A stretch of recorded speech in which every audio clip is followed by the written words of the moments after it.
Hello everybody, Chris here, and in this video I wanted to walk you guys through my inventory plugin for Godot. So it's ItemVault, which provides not just items and inventory system, but layered on top of that are pickups, shop mechanics, crafting, and serialized save and loading out of the box.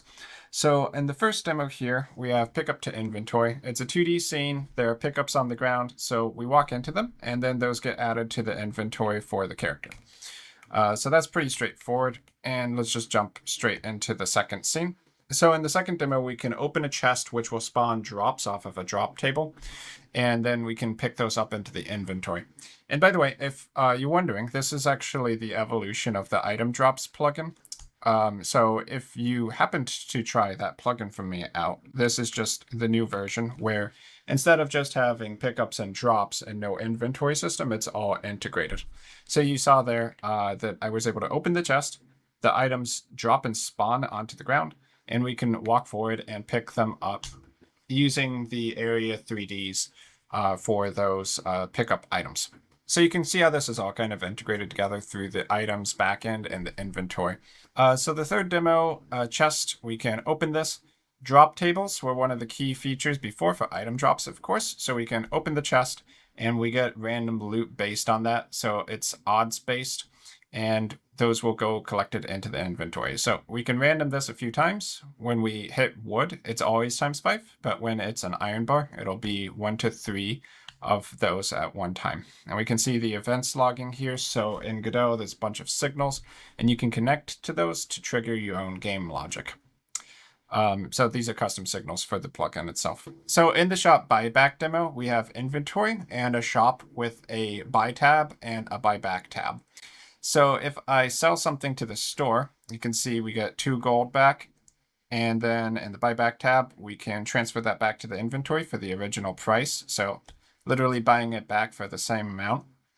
If we toggle on the same visit full refund, and you would do this basically as the developer, not as the player generally. But if we buy an item and we sell it back to the store, then we get the same visit refund.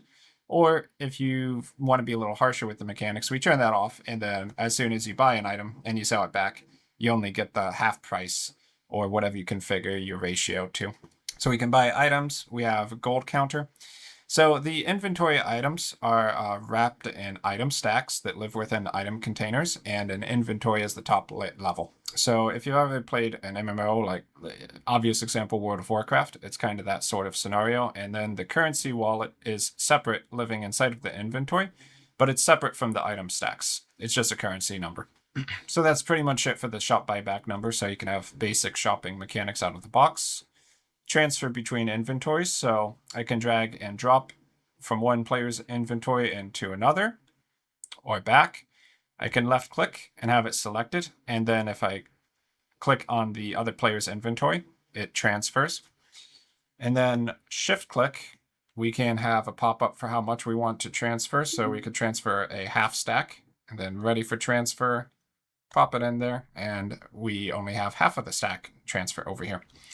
So demo number 6 is more about spawning items into a 2D world. So there was a few spawners in the item drops plugin, so those still exist. We have point spawn, where we can spawn at a specific point, which is good if you need a precise location. Or if you have an object in the center, like let's say a resource node, and you want to spawn the items a little bit away from there, then you can have it spawn at the edge of a shape, like a circle. And then launch force spawn, if you want it to start at a certain point and then launch a direction with a certain amount of force, you can do that, and it'll basically follow the trajectory.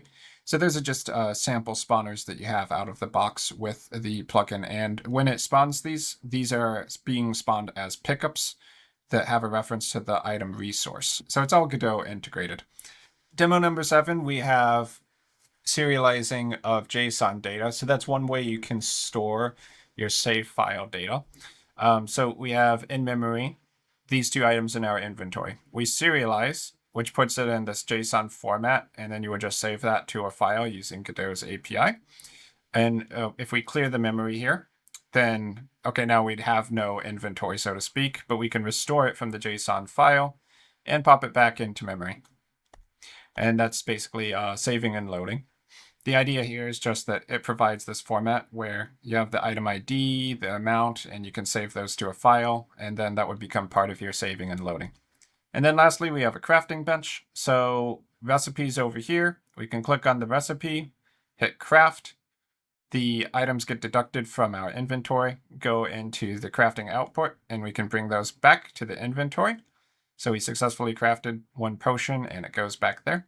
And then to show a two-step process, if we craft gold bars, then we can craft an emerald over here. So I'll craft this iron bar into gold bars, then drag it to the inventory, craft again, bring it back here. So we have a stack of 2 gold bars. And then now we can go to the gold bar to emerald recipe, hit craft, and there we have our final emerald stage. So that pretty much demonstrates everything in the ItemVault plugin. If you're interested in it, I would check out the API pages and guides on my christutorials.com website, and you can get more details about how it works internally and how you might integrate it into your own game. But that's pretty much it for my inventory system. So you can pick it up on itch.io, Patreon, Ko-Fi. At the plugin level tier of my subscriptions, you would already get access to this. And if you already happen to have item drops, then this is just the new version. So you have access and you can download it right away. So that's pretty much it for the video. I've been Chris, thanks for watching, and I will see you guys in my future video content. So that's pretty much it for this demonstration video. I hope to have some tutorials out soon to go into a little bit more detail about how to actually integrate the plugin. Thanks for watching to the end, and I will see you guys in my future video content.